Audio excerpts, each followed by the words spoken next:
Levante la mano los que vinieron ayer. Gracias, levante la mano. Levante la mano los que no estuvieron ayer. Baje la mano, gracias. Ayer, para unirnos con lo que estábamos diciendo, quiero que me ayuden ustedes, los que estuvieron ayer. Decíamos que la Santa Misa, la Eucaristía, el Santísimo Sacramento, la Cena del Señor, la fracción del pan, ¿verdad?, el Santo Sacrificio, etcétera, son o es, vamos a ver si nos acordamos, un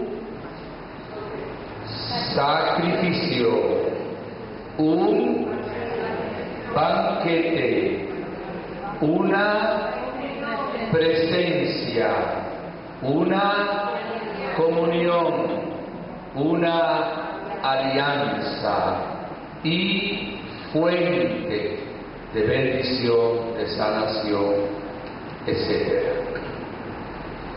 No podemos repetir todo lo que dijimos ayer porque no tendría sentido, solo la parte final para unirnos al nuevo tema y para que los que no estuvieron ayer lo puedan comprender mejor. Jesús iba a ser sacrificado y su sacrificio iba a ser voluntario el Viernes Santo a las 3 de la tarde. Se iba a entregar, a donar, a darse por amor hasta la muerte, para que nadie dudara de su amor.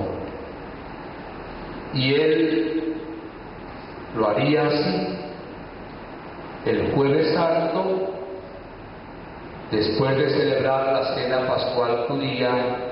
En la última cena, Jesús nos dejó el memorial de ese sacrificio. Él dijo: mañana voy a morir, voy a entregar mi vida, a derramar mi sangre. Yo quiero que ese amor que es infinito y la prueba más grande es dar la vida, ustedes lo tengan siempre con ustedes. Quiero que ustedes tengan siempre la prueba de mi amor, no solo mi donación, mi entrega, mi vida, mi cuerpo y mi sangre. Y aunque no lo entiendan, como les había prometido en Cafarnaúm, cuando multipliqué los panes y los peces, les voy a dar ahora a comer mi cuerpo y a beber mi sangre. Tomad y comed todos de él. Esto es mi cuerpo que se entrega. ¿Me pueden repetir esa frase? Que se entrega por vosotros. A mi modo de ver, las palabras más importantes de la consagración, todas son importantes, claro, pero las más significativas son que se entrega por vosotros.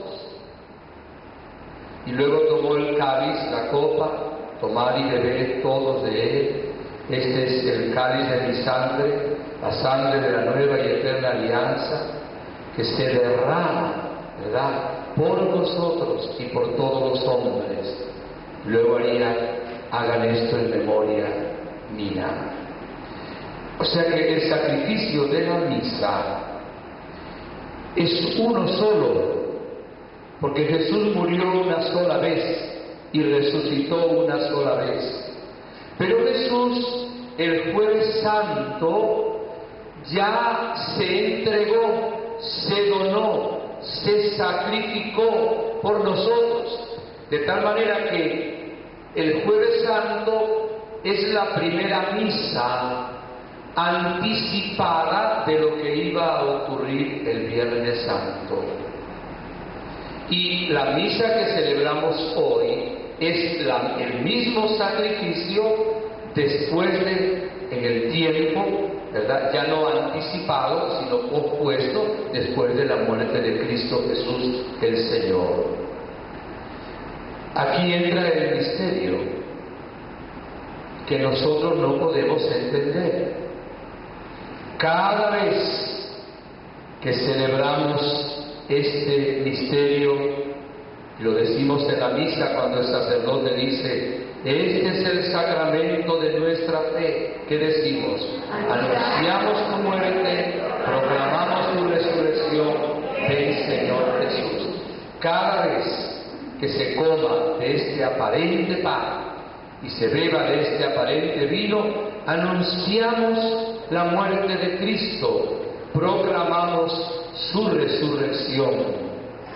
Esto significa que en la misa se hace presente, vamos a decirlo con otra palabra que me gusta, se actualiza el misterio de la pasión, muerte y resurrección de Cristo. Es un misterio, pero es real. Por eso Jesucristo dijo: hagan esto en memoria mía. San Pablo en la primera carta a los Corintios, capítulo 11, dice: hasta que vuelvas, hasta el retorno del Señor. Por eso la Iglesia actualiza, celebra, especialmente los domingos con gran solemnidad, la Eucaristía, el sacrificio de Cristo Jesús el Señor. Por eso podemos entender un poco mejor: la Santa Misa es un sacrificio, mejor dicho, es el mismo sacrificio que Cristo ofreció el Viernes Santo en la cruz, con una sola diferencia: que el sacrificio del Viernes Santo, aunque es el mismo, fue de una manera cruenta, o sea, sangrienta.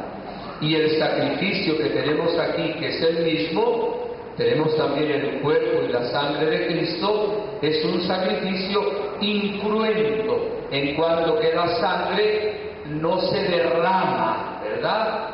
Pero está la sangre de Cristo, y la consagración y la misa tiene que tener el cuerpo de Cristo y la sangre de Cristo. Padre, ¿usted quiere decir entonces que cada vez que un sacerdote válidamente ordenado celebra la Santa Misa, tenemos ahí en el altar la pasión de Cristo? Así es. ¿Tenemos ahí la muerte de Cristo? Así es. ¿Tenemos ahí la resurrección de Jesús? Así es. Ahora, mis hermanos, no ha habido acontecimiento más grande en toda la historia que la muerte y resurrección de Cristo.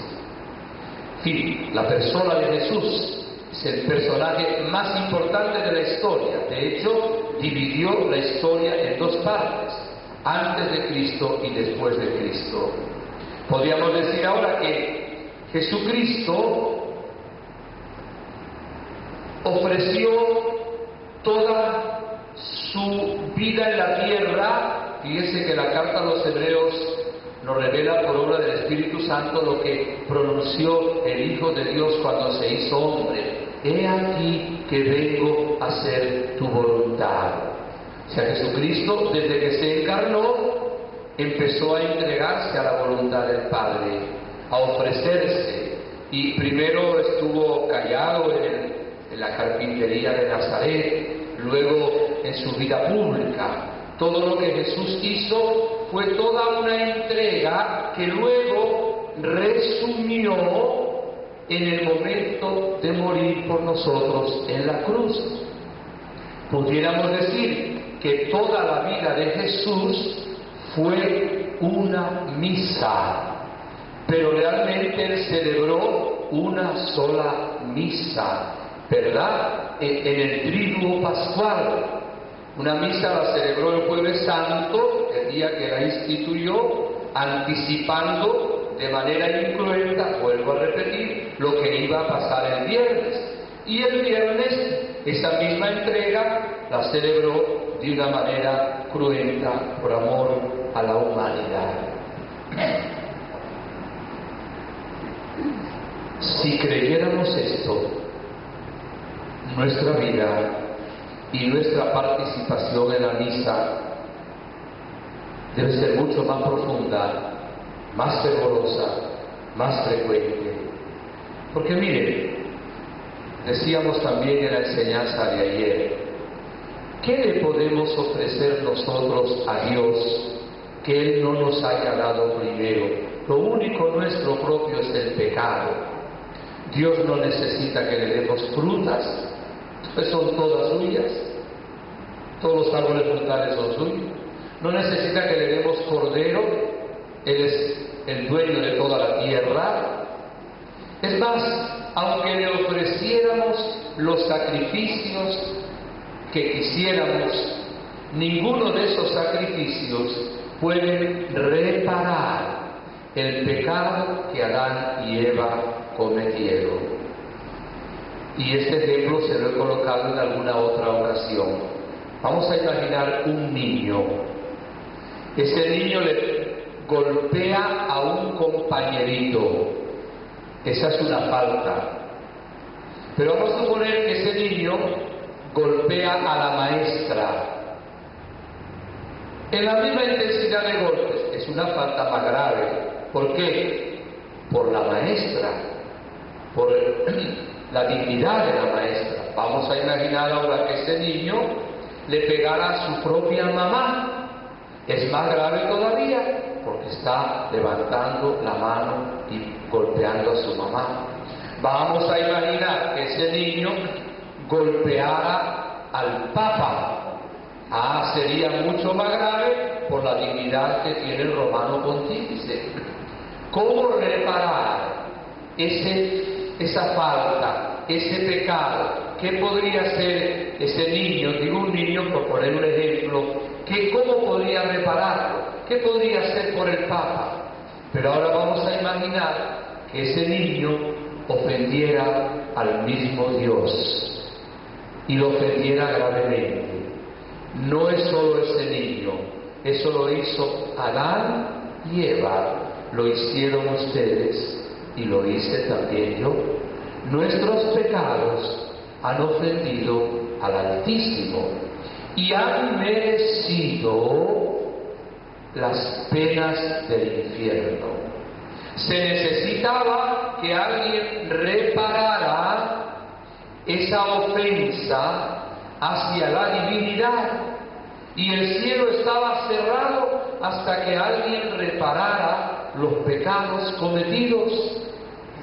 Si era un hombre, tenía que ser un hombre, digo un hombre, un ser humano, ¿verdad? Porque era el ser humano el que había pecado. El ser humano tenía que reparar, pero el ser humano sigue siendo pecador. Lo que él iba a ofrecer estaba manchado por el pecado. Entonces tenía que ser, ya que la ofensa era infinita, tenía que ser Dios para que su valor fuera infinito.